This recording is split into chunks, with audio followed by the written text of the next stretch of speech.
आप सभी का स्वागत करती हूँ कुमकुम जैन आपकी अपनी केमिस्ट्री की क्लास में। बच्चों, हमने फिनॉल की अम्लीय प्रकृति की अभिक्रियाएं पढ़ ली थी। OH समूह की बेंजीन वाले की देखिए कौन कौन सी अभिक्रियाएं पढ़ ली थी। हमने सारी एक साथ लिख दी जो हमें पढ़नी है। देखो, नाइट्रीकरण पढ़ लिया था हमने, याद होगा आपको, तनु HNO3 और सांद्र HNO3 से। तनु HNO3 से करते थे तो ऑर्थ और पैरा बनते थे, सांद्र HNO3 से करते थे तो हमारे पास मिलता था 2,4,6 ट्राइनाइट्रोफिनॉल। फिर उसके बाद अपनी कौन सी थी बच्चों, सल्फोनीकरण। सल्फोनीकरण में आपको याद होगा SO3H समूह जुड़ा था। तीसरी थी फ्रीडल क्राफ्ट, ये भी हम करा चुके हैं, जिसके अंदर एल्किलीकरण और एसिडीकरण था। ब्रोमीनीकरण भी दो तरह से थी हमारे पास, जिसके अंदर हमने क्या पढ़ा था, अगर ब्रोमीन जल आधिक्य में है तो 2,4 ट्राइब्रोमोफिनॉल का सफेद अवक्षेप आया था। जबकि अगर यहाँ से हमने करा कार्बन डाई सल्फाइड की उपस्थिति में करते थे तो हमें ऑर्थो और पैरा प्रोडक्ट मिलते थे। फ्रीज पुनर्विन्यास में याद कीजिएगा, बिना हमने इसके एसिल हैलाइड CH3COCl से की थी, जिसके अंदर निर्जल एल्यूमिनियम क्लोराइड नहीं था। फिर पुनर्विन्यास हुआ था, ऑर्थो और पैरा प्रोडक्ट बने थे। आज हम पढ़ने जा रहे हैं कौन सी, फॉर्म्युलीकरण। तो 5 अभिक्रिया हो चुकी है, इट मीन्स हमारी 3 रह रही है, 6, 7, 8। ये हम पढ़ लेते हैं बच्चों। देखिएगा बच्चों, फॉर्म्युलीकरण इसका मतलब क्या होता है, CHO समूह का जुड़ना। करण मतलब जुड़ना, फॉर्म्युल मतलब कौन सा ग्रुप होता है, CHO। ठीक है बच्चों, अब आगे हम यहाँ से देखें कि फॉर्म्युलीकरण CHO समूह का जुड़ना, ये निम्न प्रकार से हम कहें CHO समूह को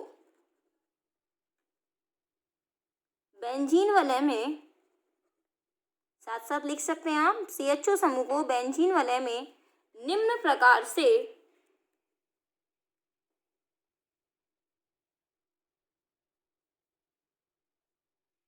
प्रतिस्थापित किया जा सकता है या निम्न प्रकार से जोड़ा जा सकता है। अब निम्न प्रकार से मैंने क्यों लिखा बच्चों यहाँ से, क्योंकि इसकी 2 रिएक्शन है। कौन कौन सी है बच्चों, वो मैं आपको बता देती हूँ। वो रिएक्शन है, एक तो है हमारी रायमर-टीमान अभिक्रिया और एक है हमारी गाटरमान अभिक्रिया। कौन कौन सी अभिक्रिया बच्चों, रायमर-टीमान से भी जोड़ सकते हो इसको और गाटरमान से भी जोड़ सकते हो। तो अब हमारी रिएक्शन का नाम क्या होगा बच्चों, अगले ए रिएक्शन का नाम होगा हमारे पास, चलो पहले हम कौन सी पढ़ लेते हैं, पहले हम पढ़ लेते हैं बच्चों रायमर-टीमान अभिक्रिया। रायमर-टीमान, देखिए रायमर-टीमान अभिक्रिया में होता क्या है बच्चों, यहाँ फिनॉल की रिएक्शन कराई जाती है क्लोरोफॉर्म और KOH की उपस्थिति में। देखिए यहाँ पे जब फिनॉल की अभिक्रिया हम किससे कराते हैं बच्चों, क्लोरोफॉर्म से कराते हैं। हम किससे करा रहे हैं बच्चों, क्लोरोफॉर्म से। जब हम अभिक्रिया करा रहे हैं फिनॉल की, प्रबल क्षार तो KOH भी ले सकते हो और NaOH भी ले सकते हैं आप। ठीक है, तो CHO समूह कौन सी पोजीशन पर आता है बच्चों, तो CHO समूह आता है अपना ऑर्थो पोजीशन पर। देखिए पहले तो मैं आपको नॉर्मल रिएक्शन लिख देती हूँ कि वास्तव में जो हमने लैंग्वेज लिखी वही लिख देते हैं, फिर हम इसको समझाएंगे कि वास्तव में प्रोडक्ट बना कैसे।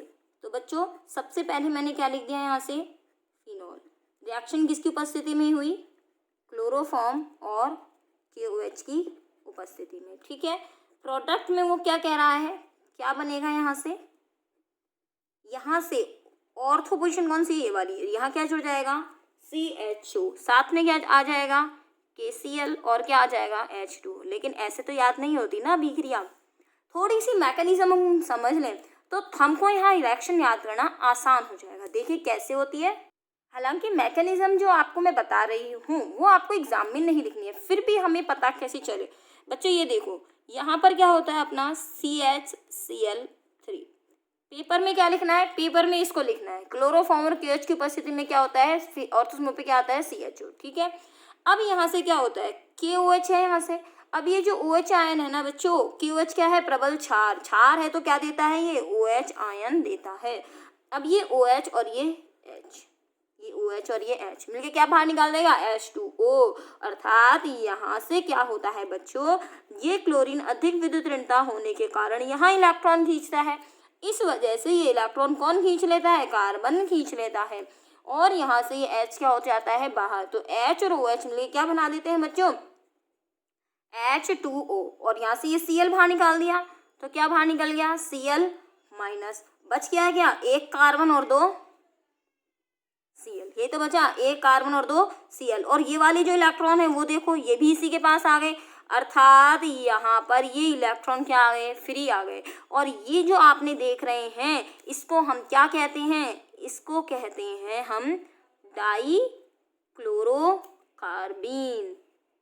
दोबारा देख लीजिए कि OH क्या है, क्षार। क्षार क्या देता है, OH माइनस। इसने OH माइनस दिया, OH माइनस ने क्या करा, इस H प्लस को बाहर कर दिया, क्योंकि H है, इसका काम, क्षार का काम बच्चों एक ही चीज होती है, क्षार का काम होता है H प्लस को बाहर निकालना। तो ये H प्लस यहाँ से बाहर निकाल दिया, H और OH मिलकर क्या बना दिया, H2O। ये Cl यहाँ से बाहर निकला, Cl माइनस। चूंकि ये K है तो K और Cl मिलकर क्या बना देंगे, KCl, जो यहाँ पर लिखा हुआ है। अब यहाँ पे क्या बना, डाइक्लोरोकार्बीन। अब ये जो डाइक्लोरोकार्बीन है, यहाँ पे आप चाहें तो मैकेनिज्म लिख सकते हैं। अब ये जो डाइक्लोरोकार्बीन है ये कैसे रिएक्ट करता है इस OH आयन के ऊपर, ठीक है। अब यहाँ से देखते हैं, यहाँ से फिनॉल पे कैसे अटैक करता है। देखिए यहाँ से बच्चों समझने की कोशिश कीजिएगा, अच्छे से समझाने का प्रयास करूंगी आपको। ये है अपना फिनॉल, ठीक है। इसके पास क्या है बच्चों, अपने पास देखिएगा यहाँ से CCl2 डाइक्लोरोकार्बीन। बच्चों ये याद रखिएगा, पूछा जाता है रायमाटिमान अभिक्रिया में बनने वाले मध्यवर्ती का नाम बताएं, तो क्या नाम है, डाइक्लोरोकार्बीन। लिखवा चुके हैं। अब क्या होगा, ये इस पे क्या होगा, अटैक करेगा। जैसे ही इसके ऊपर अटैक करेगा तो बच्चों यहाँ से क्या होगा, ये OH और ये क्या हो जाएगा यहाँ से C, और ये हो जाएगा Cl और ये हो जाएगा Cl। लेकिन आप देख रहे हैं संयोजकता कितनी है इसकी, कार्बन की कितनी होती है, 4। अभी कितनी दिख रही है, 1 2 3। तो यहाँ पर H भी तो होगा भाई, हर कार्बन पे H होता है ना, तो वो H किसके साथ जुड़ जाएगा, इस कार्बन के साथ जुड़ जाएगा, ठीक है। अब आगे कराना क्या है, अब आगे इसका क्या कराएंगे हम, जल अपघटन। देख लीजिए यहाँ से जल अपघटन। जब जल अपघटन कराएंगे तो इस बॉन्ड को तोड़ेंगे। जब इस बॉन्ड को तोड़ेंगे, जल अपघटन मतलब किससे अभिक्रिया करानी है, H और OH की। अब मुझे बताएं H कहाँ जाएगा, Cl पे क्या होता है माइनस, H पे क्या होता है प्लस, H पे क्या है प्लस। H पे अगर प्लस है बच्चों तो प्लस वाला भाग किस ओर होगा, Cl की ओर होगा, और माइनस वाला भाग किस ओर होगा, इसकी ओर होगा। हो गया यहाँ से। इसी तरह से बच्चों इसको भी तोड़ दीजिए, वही चीज होगी, H और ये OH। समझ आई बात। अब आगे देखो हुआ क्या बच्चों, हुआ कुछ भी नहीं, बहुत आसान सी चीज हो गई अपने पास।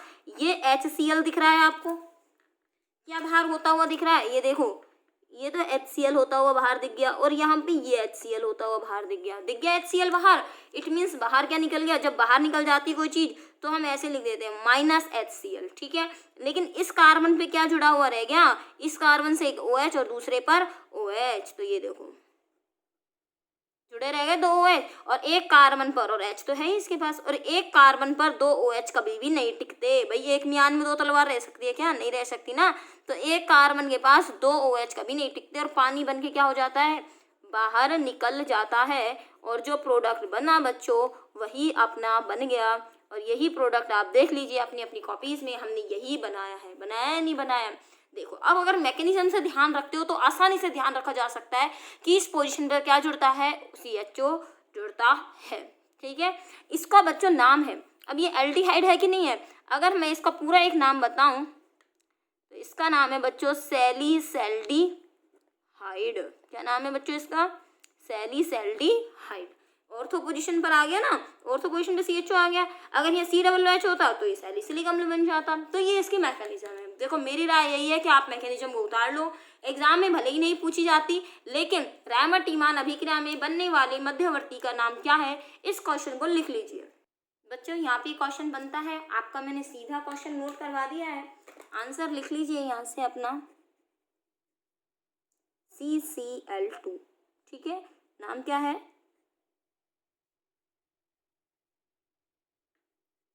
डाइक्लोरोकार्बीन, ठीक है बच्चों। ये अपना आंसर हो गया, ठीक है। जहां भी पूरी आपकी सिलेबस में जहां भी मध्यवर्ती बनेंगे बच्चों, वो मैं सारे क्वेश्चन आपको एक साथ करवा दूंगी। अब अपनी नेक्स्ट रिएक्शन कौन सी बच्चों, फॉर्म्युलीकरण में रायमाटिमान तो हो गई। देखो अपनी कॉपीज में बी रिएक्शन आपको दिख रही होगी, गाटरमान, ठीक है बच्चों। कौन सी रिएक्शन है अपनी, गाटरमान अभिक्रिया। इस तरह से हेडिंग आप डाल दीजिए। अब गाटरमान अभिक्रिया क्या होती है बच्चों, यहाँ से ये देख लेते हैं। फिनॉल की रिएक्शन कराई जाती है बच्चों यहाँ पे HCl और HCN से। किससे कराई जाती है, HCl HCN से कराई जाती है। तो लैंग्वेज अगर लिखना चाहें तो लिख सकते हैं।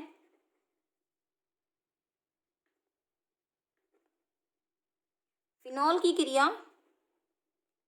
HCl व HCN से जिंक क्लोराइड की उपस्थिति में कराई जाती है।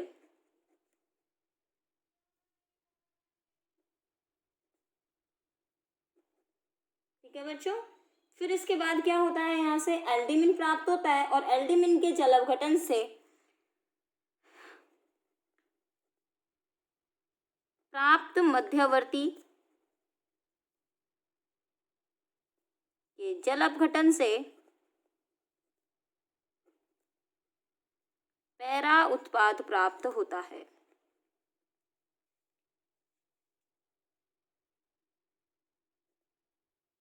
देखिए सरल करके पढ़ेंगे इसको, लैंग्वेज में कुछ नहीं रखा है बच्चों, जो पूरी चीज है वो कौन सी अपनी मैकेनिज्म की है कि हम यहाँ से कैसे सीखेंगे। बहुत आसान है, टेंशन मत करना, मैं आपको एकदम इजी करके बताऊंगी रिएक्शन क्योंकि गाटर मान को हम कैसे याद रखेंगे बच्चों। ये यहाँ से देखो आप, ये क्या है अपने पास HCl, रिएक्शन किससे करनी है, HCl से। अब आप कहेंगे मैडम HCl और HCN की रिएक्शन करनी है हमें, तो HCN में यहाँ पर हम देखें तो नाइट्रोजन अधिक विद्युत ऋणी है, तो इस पर कौन सा होता है आंशिक माइनस, और कार्बन पे क्या होता है आंशिक प्लस। Cl अधिक विद्युत ऋणी है तो माइनस और ये प्लस। डबल ट्रिपल बॉन्ड जुड़ने की जगह किसके पास है, इसके पास, इसीलिए अब ये वाला जो बॉन्ड है ये यहाँ से क्या होगा, टूटेगा। तो यहाँ से बनने वाला प्रोडक्ट क्या होगा, नाइट्रोजन से जुड़ेगा हाइड्रोजन, और Cl किससे जुड़ेगा, इस कार्बन से, अर्थात ये Cl किससे जुड़ जाएगा, इस कार्बन से, और हाइड्रोजन किससे जुड़ेगा, नाइट्रोजन से। देखो क्या बचेगा, C से क्या जुड़ गया, Cl, ये H हो गया, ट्रिपल बॉन्ड, एक बॉन्ड तो टूट चुका है यहाँ से, तो क्या रह जाएगा, डबल बॉन्ड। भाई जोड़ोगे तो इसको इससे जोड़ोगे तो बॉन्ड भी तो तोड़ना पड़ेगा ना, क्योंकि एक पाई टूटेगा, 2 सिग्मा बनेंगे यहाँ से, तो ये हो गया N और ये आ गया H, बन गया, ये इतना हो गया अपना। अब इसको हम क्या करेंगे, अपना क्लोरोएल्डिमीन है, क्या बोलते हैं इसको, क्लोरोएल्डिमीन। लेकिन अब ये वाला जो रिएक्ट अपने पास बना, अब ये रिएक्शन किस पे करेगा बच्चों, फिनॉल पे। आई थिंक आपको समझ आ गया होगा हमने कैसे करा। ये बॉन्ड तो ऐसा तो कर नहीं सकते कि यहाँ पे 4 बॉन्ड लगा दोगे, क्योंकि अब देखो 1 2 3 4 ही ना, तो बीच में ट्रिपल बॉन्ड नहीं लगाना है। अगर ये इसके साथ जुड़ रहा है तो ये बॉन्ड तो टूटेगा ही टूटेगा। ठीक है, ये इससे जुड़ गया और ये इससे जुड़ गया। ठीक, अब आगे रिएक्शन में देखिए, ये क्या है अपना फिनॉल, रिएक्शन किससे होगी, ये देखो CH डबल बॉन्ड NH और ये Cl, प्रत्येक कार्बन पे क्या है, हाइड्रोजन है यहाँ पे। रिएक्शन कौन सी पोजीशन पर होगी, पैरा पोजीशन पर होगी। पैरा पोजीशन पर होगी तो ये HCl यहाँ से बाहर हो गया। जैसे ही HCl बाहर हुआ बच्चों देखो यहाँ से क्या हुआ, ये OH रहा, नीचे क्या आ गया, CH डबल बॉन्ड NH। अब क्या कराना है इसका, जल, सॉरी बच्चों देखिएगा यहाँ से, जल अपघटन, जल अपघटन कराना है। यहाँ क्या लेके आना है, समूह CHO लेके आना है। इट मीन्स नाइट्रोजन का तो काम है ही नहीं, इसीलिए हम यहाँ से इसको पूरी तरह से ब्रेक कर देंगे और क्या लिख देंगे यहाँ से, HOH। इस चीज का ध्यान रखना है पर्टिकुलरली कि हमें H किस ओर लगाना है, क्योंकि नाइट्रोजन पर क्या होता है बच्चों, माइनस होता है। नाइट्रोजन पर अगर माइनस होता है और H पर क्या होता है बच्चों, प्लस होता है। ये देखिए यहाँ से नाइट्रोजन अधिक विद्युत ऋणी ऐसे माइनस होता है और H पे क्या होता है प्लस। कार्बन पे यहाँ पे प्लस है, ऑक्सीजन पे क्या है माइनस है, तो प्लस से क्या जुड़ेगा माइनस। ये तो कंफ्यूजन नहीं है ना, माइनस प्लस क्यों का लिखा है भाई, नाइट्रोजन पे माइनस आएगा, विद्युत ऋणता कार्बन से ज्यादा है तो इस पे माइनस और इस पे प्लस। ऑक्सीजन और हाइड्रोजन में किसकी विद्युत ऋणता ज्यादा है, ऑक्सीजन की, तो यहाँ क्या आएगा माइनस और यहाँ क्या आ जाएगा प्लस। अब ये टूट गया, क्या बाहर निकल गया, NHH, क्या बाहर निकल गया NH3। जब निकल जाए तो क्या लगाते हैं माइनस, जो बच गया उसको देख लीजिए यहाँ से, ये है अपना OH। ठीक है, नीचे क्या बच गया यहाँ से बच्चों, ये CH और क्या जुड़ जाएंगे 2 OH, जोड़ दीजिए, एक OH यहाँ और एक OH यहाँ जुड़ गया। एक कार्बन पे 2 OH रह सकते हैं क्या, 2 OH लगा रखे हैं मैंने, नहीं रह सकते मैडम, फिर निकाल दो इसको। OH और H मिलके क्या बाहर निकाल देगा, H2O बाहर निकाल देगा। जैसे ही H2O बाहर निकला प्रोडक्ट क्या बन गया बच्चों, यहाँ से ये OH और नीचे क्या बन गया CHO। थोड़ा मैंने यहीं पर अभिक्रिया को पूरा कर दिया, देख लेते हैं एक बार क्या है अपना। ये HCl और HCl ने रिएक्शन करी, अपना ये बन गया। इसके बाद ऐसे किस पोजीशन पर रख किया, पैरा पोजीशन पर, HCl बाहर हो गया, CH डबल बॉन्ड NH। फिर इसका क्या कराया, जल अपघटन। कितने बॉन्ड थे, दो बॉन्ड थे, इसलिए जल अपघटन के लिए भी कितने अणु चाहिए, पानी के 2 अणु चाहिए। जैसे ही 2 अणु चाहिए तो क्या होगा, NH3 बाहर हो जाएगा, ये मिलेगा। एक कार्बन पे 2 OH नहीं रह सकते, H2O बाहर और OH CHO बन जाएगा। इस तरह से ये रिएक्शन हो गई बच्चों। ये जो बनेगा ये सैलिसैल्डिहाइड नहीं है, ये पैरा पोजीशन पर है, इसीलिए CHO और OH में मैं आपको बता दूं मुख्य क्रियात्मक समूह कौन सा है बच्चों, OH या CHO? CHO है, सीधी सी बात है, क्योंकि वरीयता श्रेणी में ऊपर आता है। तो इसका अनुलग्न, इसका पूर्वलग्न और इसका अनुलग्न यूज कर सकते हैं। OH को बोलेंगे पैरा, पोजीशन पैरा है तो पैरा हाइड्रोक्सी, और अगर इसको हटा दो तो ये पूरा क्या है, बेंजल्डिहाइड, तो नाम होगा इसका पैरा हाइड्रोक्सी बेंजल्डिहाइड। इस तरह से हमने ये गाटरमान अभिक्रिया पूरी कर ली। चलिए अब चाहे तो अब इसे आप नोट कर सकते हैं आसानी से। बाकी मैं इसके नोट्स भी हैं जो आपके, ये पूरे नोट्स जो है वो टेलीग्राम चैनल पे PDF के रूप में आपको मिल जाएंगे, दिक्कत नहीं आएगी आपको नोट करने की भी। अभी तो नहीं डाले हैं मैंने, लेकिन मैं अब आगे आपको डाल दूंगी, अभी 1-2 दिन में आपको मिल जाएंगे पूरे नोट्स, ठीक है बच्चों। उसके ऊपर और कोई भी क्वेरी हो तो आप मुझे कमेंट बॉक्स में बताइएगा। अच्छी लग रही है तो लाइक करते जाइए इसको, और आगे पढ़ते हैं। अब देखिए बच्चों, अपना हो चुका है फॉर्म्युलीकरण, यहाँ मैं टिक मार्क लगा देती हूँ। अब क्या बच रहा है अपना, कार्बोक्सिलीकरण। कार्बोक्सिलीकरण का मतलब हो गया बेंजीन वाले में COO समूह का जुड़ना। बच्चों एक सेकंड, गाटरमान अभिक्रिया मैंने आपको 2 ही बताई है ना, एक रिएक्शन छूट गई है, सॉरी, यहाँ से फॉर्म्युलीकरण है ना, फॉर्म्युलीकरण है बच्चों, एक रिएक्शन और थी यहीं पर ही, सॉरी मेरा गलती से रह गया। एक और रिएक्शन और है AB, और बीच में एक रिएक्शन डाल दो, यह है आपकी डफ अभिक्रिया। अभिक्रिया का नाम क्या है, डफ अभिक्रिया। ये और है गई आपकी ABC, 2 तो करा दी है, डाइमटीमान और गटरमान। अब तीसरी डाल दीजिए डफ अभिक्रिया, ठीक है। अब डफ अभिक्रिया हम पढ़ लेते हैं, इसमें फॉर्म्युलीकरण में ये तीसरी। अच्छा डफ अभिक्रिया देख लीजिए एक बार, लैंग्वेज पक्का से निश्चित रूप से आपको टफ लगने वाली है लैंग्वेज।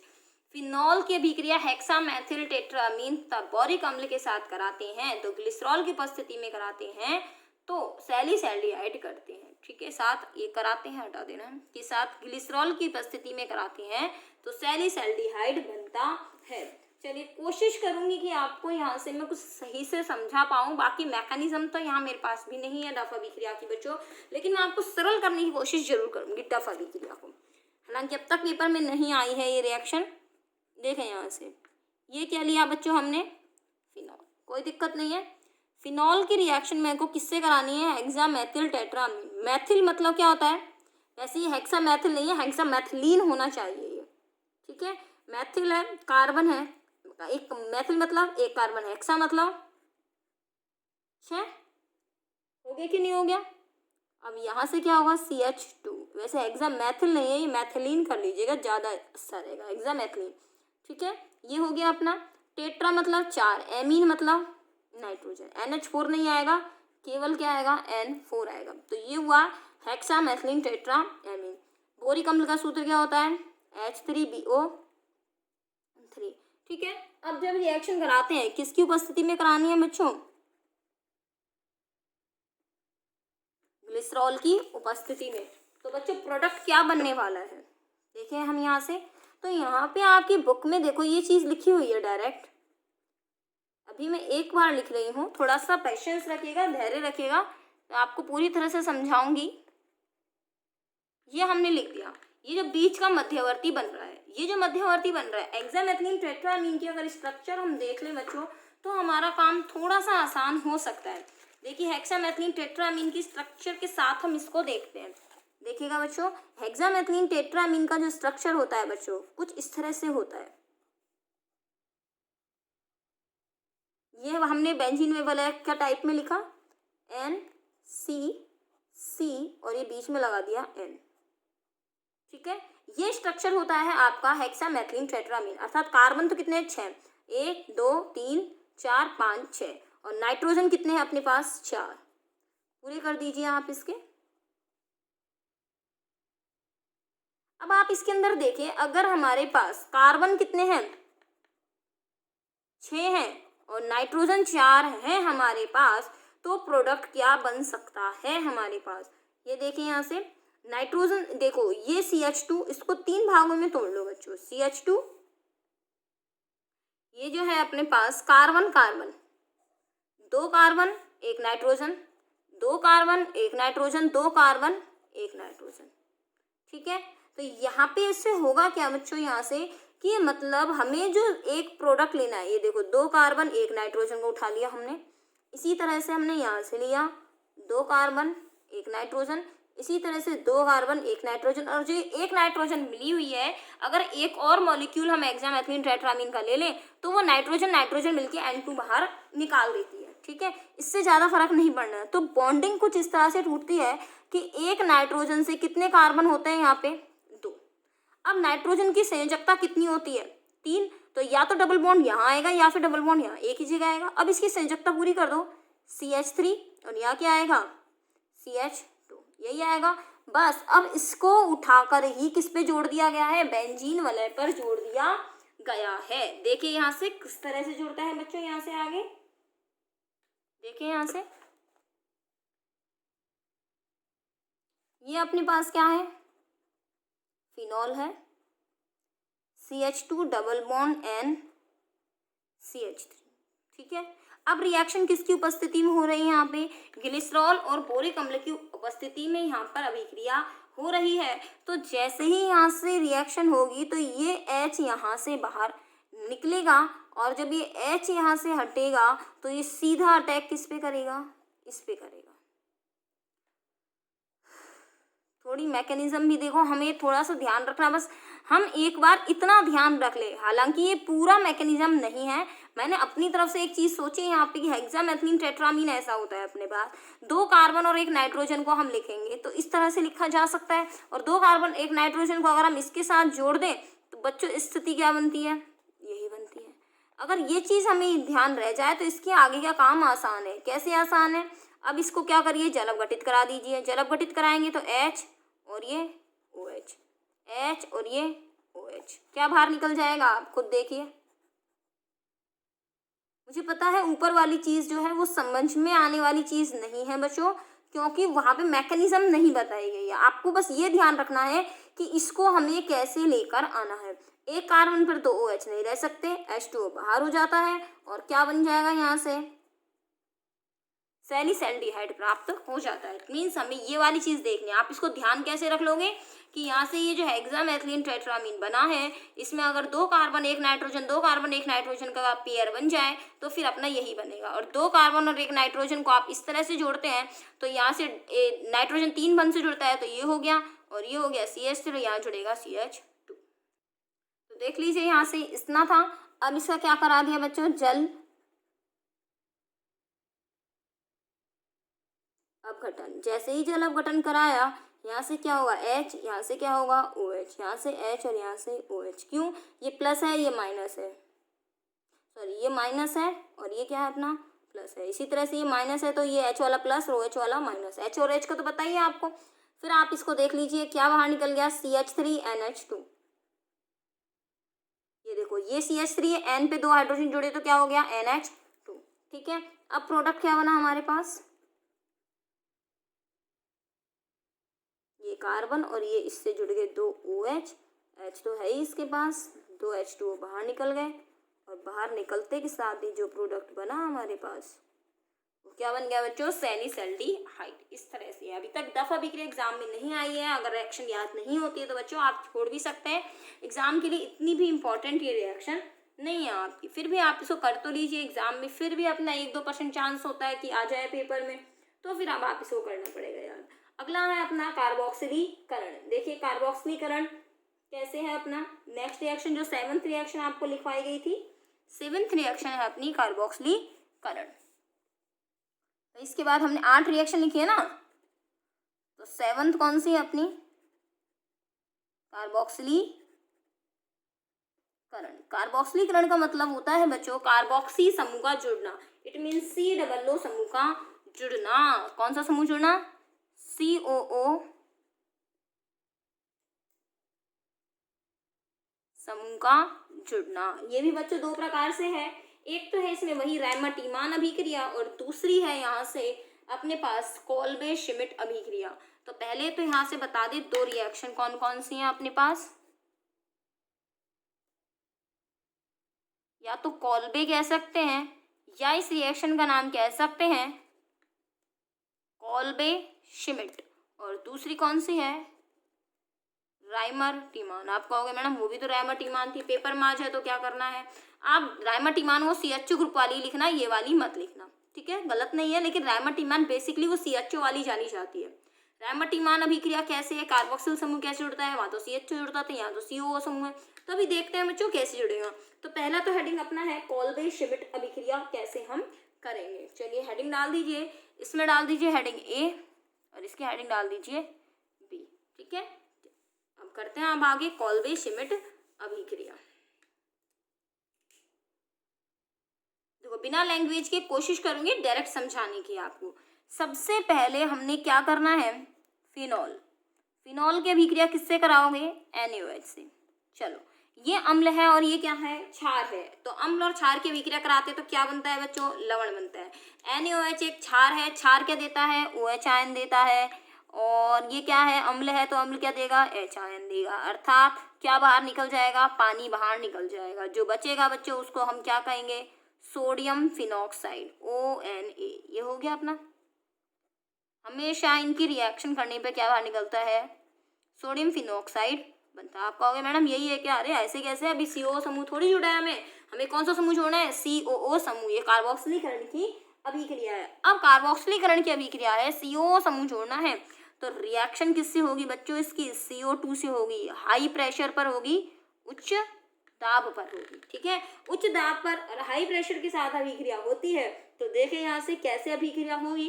पहले क्या होगा यहाँ से, देखिए बच्चों यहाँ से कैसी होगी रिएक्शन। यहाँ पे हमने उच्च दाब और CO2 लिखा है ना, इसको अभी आप यहाँ से, क्योंकि अगर मैं इसके साथ लिखूंगी तो डायरेक्ट मुझे लिखना होगा, मैं यहाँ पर कुछ इस तरह से लिख दूँ। CO2 की तो रिएक्शन करानी है सोडियम फिनॉक्साइड से। तो अब देखिए यहाँ से कैसी होगी। ये मैंने क्या लिख दिया? CO2। लीनियर ना लिख के मैंने इसको CO2 को ऐसे लिख दिया, ठीक है? रिएक्शन किससे करनी है इसकी? सोडियम फिनॉक्साइड से। ये माइनस और ये प्लस, क्योंकि ये यहाँ से इलेक्ट्रॉन खींच सकता है तो इस पे क्या आएगा? माइनस, और इस पे क्या आएगा? प्लस आएगा यहाँ से। अब यहाँ से आंशिक तब लिखते हैं बच्चों जब पूरी तरह से इलेक्ट्रॉन ट्रांसफर नहीं होते हैं। अब यहाँ से आप देखो ये वाला माइनस वाला बनना है तो प्लस तो यहाँ जुड़ जाएगा, और ये प्लस वाला है तो माइनस यहाँ जुड़ जाएगा। क्या बनेगा यहाँ से प्रोडक्ट? इसको मैंने इसीलिए हटा दिया बच्चों क्योंकि हम ये वाली चीज़ यहाँ नहीं दिखा सकते थे, ठीक है? उच्च दाब पर अभिक्रिया कर रहे हैं। अब इस ऑक्सीजन के साथ तो क्या जोड़ के दिखा दो? Na। ये इलेक्ट्रॉन तो इसके पास चले ही गए, तो यहाँ से ये हो गया CO और ये क्या हो गया? Na। ये वाला Na कहाँ जोड़ दिया? इस ऑक्सीजन के पास। अब इस कार्बन पे क्या है? प्लस, इसके साथ क्या जुड़ेगा? ऑक्सीजन। तो ये देखो यहाँ से ऑक्सीजन, ठीक है? और ये क्या है अपने पास? ये O और ये Na, ये जुड़ गया। ये तो इसका मतलब ये वाला ग्रुप तो जुड़ गया, ये पूरा जो ग्रुप था O से लेकर बेंजीन वाले तक का वो तो जुड़ गया इसके साथ, और ONA जुड़ गया इसके साथ, ठीक है? कोई दिक्कत नहीं है। अब यहाँ से हुआ कैसे बच्चों? इसको मैं, अब ये तो स्टेप हो गया इसका फर्स्ट, ये स्टेप हो गया इसका सेकंड, और अगला स्टेप देखिए थर्ड स्टेप कैसे होगा। थर्ड स्टेप में देखो यहाँ से थर्ड स्टेप को लिखने के लिए थोड़ा सा हमें इस तरह से लिखना होता है बच्चों, ताकि हम रिएक्शन को, हम ऐसे भी तो लिख सकते हैं, कोई दिक्कत थोड़ी है। अब क्या होगा? यहाँ से पुनर्विन्यास होगा। H तो प्रत्येक के पास है, ये H तो चला जाएगा इसके पास, और ये पूरा CO ग्रुप जो होगा ना वो आ जाएगा यहाँ पे। इसका मतलब ये तो आ गया यहाँ पर और ये चला गया यहाँ पर, पुनर्विन्यास हो गया। इसमें लिख देते हैं यहाँ पे पुनर्विन्यास। तो पुनर्विन्यास जब हो जाएगा तो ये OH की जगह OH आ गया और COO क्या चला गया? यहाँ आ गया, ठीक है बच्चों? अगर मैं यहाँ पर डायरेक्ट ही लिखती तो वही बुक वाली बात हो जाती और हमें डायरेक्ट ये प्रोडक्ट लिखना होता, लेकिन ऐसा नहीं है बच्चों, ऐसा हम नहीं लिख सकते यहाँ पे, क्योंकि हमें मैकेनिज्म भी तो पता होनी चाहिए थोड़ी सी कि हमने कैसे कैसे जोड़ा होगा। आसान होगा, भले ही समझने में थोड़ी देर लग जाए, लेकिन स्थायी हो जाएगा रिएक्शन करनी कैसे है। तो ये CO2 है, एक पे माइनस दूसरे प्लस, तो माइनस वाला कहाँ जुड़ा? इस कार्बन से, और O के पास क्या है? माइनस, माइनस है तो ये Na वाला Na जो होगा वो इसके साथ जुड़ गया। तो ये देखो यही चीज़ बनी। इसको मैंने क्या करा? ये लेटा हुआ था, इसको कैसे लिख दिया हमने? सीधा लिख दिया, और इसको H को यहाँ भेज दीजिए और CO को यहाँ ले आइए, तो बन गया अपना। इसको हम बोलते हैं, अगर यहाँ H लगा होता तो सैलिसिलिक बोलते हैं। अब इस पूरे का नाम है सोडियम सैलिसिलेट। Na का मतलब क्या है? सोडियम, और अगर Na निकल जाता है तो यहाँ जो बना हुआ होगा वो होगा सैलिसिलेट। अब आप इसका क्या कर दीजिए, जल अपघटन, सॉरी अम्लीय माध्यम में इसका अपघटन कर देते हैं। अगर इसका तो अम्लीय माध्यम में अपघटन करेंगे तो यहाँ से इस बॉन्ड को तोड़ेंगे, और बॉन्ड तोड़ेंगे तो यहाँ से H और यहाँ से OH आ गया। यहाँ से जैसे ही इसका जुड़ा तो देखिए प्रोडक्ट क्या बन गया, यहाँ OH आ जाएगा और यहाँ क्या आ जाएगा, COOH। इसी का नाम क्या है बच्चों, सैलिसिलिक अम्ल।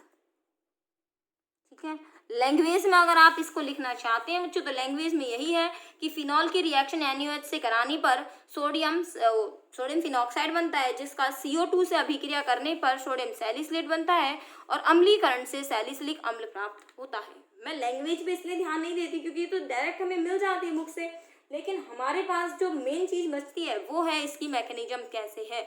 बुक से आप इसको नहीं कर पाएंगे बच्चों, क्योंकि बुक में आपको डायरेक्ट दी हुई है, और यहाँ से ये वाली चीज़ है ना ये हटा देना, इसके लिए माफ़ी चाहूँगी। यहाँ पर मुझे इस तरह से लिखना पड़ा क्योंकि आप समझ नहीं पाते, इसलिए मैंने इसको डायरेक्ट करके इस तरह से बताया है।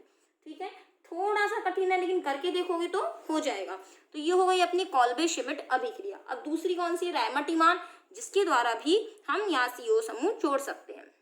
देखिए बच्चे, रैमटिमान अभिक्रिया अभी अभी थोड़ी देर पहले पढ़ी, उसमें CHO समूह जुड़ रहा था। रिएक्शन भले बिल्कुल वैसी ही है, देखिए यहाँ से फिनॉल की रिएक्शन हमने वहाँ कराई थी क्लोरोफॉर्म की उपस्थिति में CHCl3, लेकिन वहाँ एक H हटा देना है और CCl4 लिख देना है, अर्थात H की जगह क्या लिख दिया हमने, CCl4, सॉरी यहाँ पे एक कार्बन एक्स्ट्रा लिख दिया जो CCl4 कार्बन टेट्रा क्लोराइड, और साथ में क्या लिया था वहाँ से KOH। ठीक है, यहाँ से बनने वाला क्या प्रोडक्ट है बच्चों, ये OH होगा और यहाँ से क्या बनेगा, COOH। कैसे ध्यान रखेंगे, चलो मैं आपको बता भी देती हूँ। CCl4 है, ध्यान आ गया होगा, क्लोरोफॉर्म को मैंने ऐसे ही लिखा था, ये लिख दिया।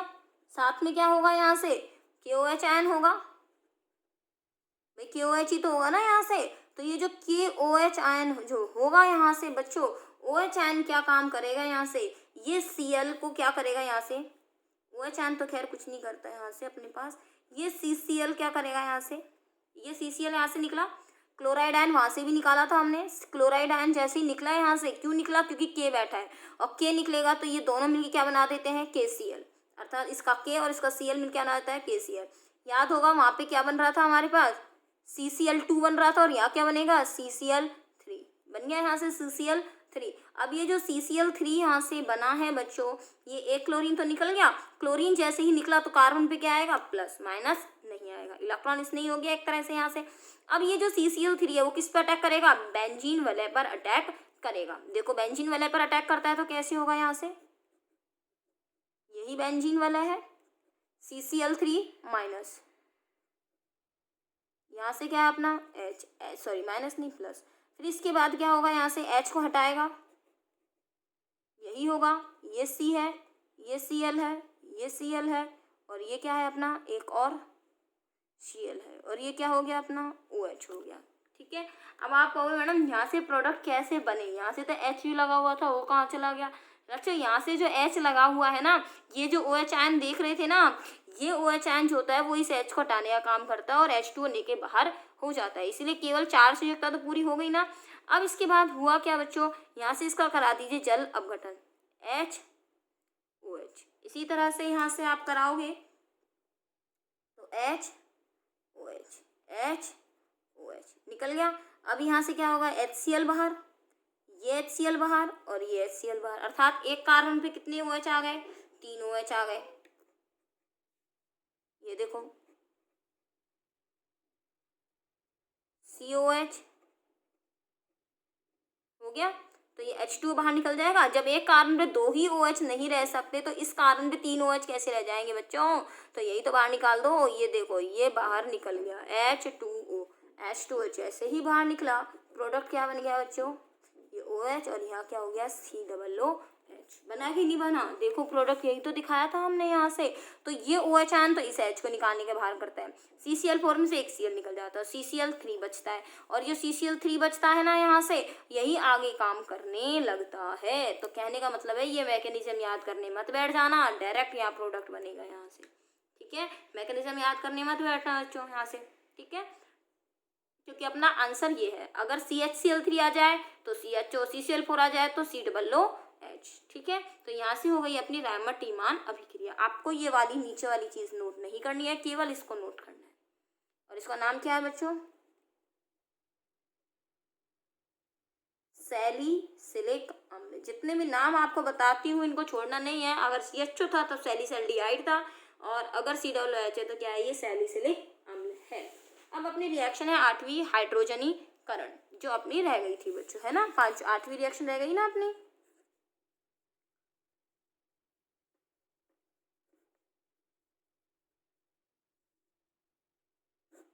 हाइड्रोजनीकरण। हाइड्रोजनीकरण का मतलब क्या है? यहाँ से हाइड्रोजन का जुड़ना। हाइड्रोजन का जुड़ना क्या होगा, कैसे होगा बच्चों? फिनॉल जो होता है ये हाइड्रोजन से अभिक्रिया कैसे करेगा? यहाँ से वैसे तो ये अभिक्रिया इतनी आसान नहीं है कि ये जो बॉन्ड लग रहे हैं फिनॉल के, उसकी हाइड्रोजन से अभिक्रिया करा दे। किसकी उपस्थिति में? उत्प्रेरक की उपस्थिति में। ठीक है, हाइड्रोजन मतलब ये जो पाई बॉन्ड लग रहे हैं ना, तो एक H यहाँ लग जाएगी, एक H यहाँ लग जाएगी, अर्थात प्रत्येक पोजीशन पर OH तो अपनी जगह है, हाइड्रोजन प्रत्येक जगह लग जाएगी। एक H यहाँ पे, और ये एक पाई टूटेगा और 2 सिग्मा बन जाएगा, अर्थात H यहाँ भी लगेगी और H यहाँ भी लगेगी। प्रत्येक पे H पहले से ही है, प्रत्येक जगह H लग जाएगी। तो आप चाहें तो इसको लगा के दिखा दें, H H H H। नहीं दिखाते हैं तो भी ठीक है। हाइड्रोजन जुड़ते ही ये पाई बॉन्ड क्या होने लग जाएंगे? खत्म होने लग जाएंगे, और इसका नाम क्या होगा? साइक्लोहेक्सेन। और OH लग रहा है तो साइक्लोहेक्सेनोल। समझ आया भी कि नहीं आया? ये मत लगा देना लाइन। अरे बच्चों कुछ भी नहीं है, ये देखो यहाँ से ये OH है, अगर डबल बॉन्ड है यहाँ से, तो अगर हाइड्रोजन को जुड़ना होगा, ये है अपने पास एक H तो होती है ही सबके पास, क्योंकि ये बेंजीन है, बेंजीन में एक H तो है ही सबके पास। ठीक है, एक एक H आपने जोड़ दी। जैसे ही इस बॉन्ड को हटाया, कोने के बॉन्ड को हटाया, जैसे मान लीजिए ये वाला बॉन्ड हटाया, तो यहाँ से एक और H जुड़ गई, एक H तो जुड़ी हुई है, दूसरी H और जुड़ गई। तीसरे पे गए, यहाँ पे गए, इसके और इसके बीच में गए, एक एक H तो पहले से ही है यहाँ पे, और एक H और जोड़ दो, ये H और ये H। इसी तरह से ये H और यहाँ से ये H, इसी तरह से तो जुड़ जाएगी ये। और इसको CH2 ही तो कहेंगे, और CH2 मतलब इस कार्बन के पास 2 ही तो हाइड्रोजन है, 1 2 3 4। तो आप चाहे इसको लिखो चाहे मत लिखो, कोई दिक्कत नहीं है। खाली भी छोड़ दोगे तो भी वही बात है, ऐसे लिख दोगे तो भी वही बात है। तो साइक्लोहेक्सेनॉल का निर्माण हो जाता है। तो यहाँ पे आपकी बेंजीन वलय की अभिक्रिया पूरी होती है। आपका एक लास्ट बच गया है बच्चों, संघनन अभिक्रिया। ध्यान कीजिएगा, शुरू में बताई थी। देखो हमने आपके सामने वही पेज रख दिया। ये OH समूह की अभिक्रियाएं जो थी, ये 7 अभिक्रिया बताई थी अम्लीय प्रकृति जिंक के साथ, है ना। बेंजीन वलय की अभिक्रिया बता दी, अब आपको मैंने कितनी बता दी? 8 बता दी। और संघनन अभिक्रिया है जो ये अब आपको नेक्स्ट वीडियो में बताएंगे। ये संघनन अभिक्रिया बच्चों केवल 3 है यहाँ से, जिसमें हम फिनोक्सिलिन वगैरह के बारे में पढ़ेंगे। ठीक है, तो यहाँ पे एक लास्ट रह रहा है अपना संघनन अभिक्रिया, बाकी सब हम बता चुके हैं, फिर अपना फिनॉल पूरा हो जाएगा। चलिए आज का वीडियो यहीं अपन समाप्त करते हैं आज की पढ़ाई को। तो हमारे साथ बने रहिए बच्चों, कमेंट्स जरूर कीजिए। यहाँ पे कमेंट्स मेरे पास नहीं आते हैं इसमें, तो कमेंट्स करके आप मुझे बता सकते हैं कि मैडम मुझे समझ आया नहीं आया। किसी टॉपिक में अगर प्रॉब्लम हो तो मैं आपकी एक रिवीजन क्लास अलग से लगा दूंगी, या जितनी प्रॉब्लम सबकी आएंगी उसके अंदर उनको सॉल्व कर देंगे। ठीक है बच्चों, आप मेरे साथ बने रहिए। अगर वीडियो अच्छा लग रहा है तो इसको लाइक कीजिएगा, आगे अपने फ्रेंड्स के साथ भी शेयर कर सकते हैं आप इनको। ठीक है, धन्यवाद।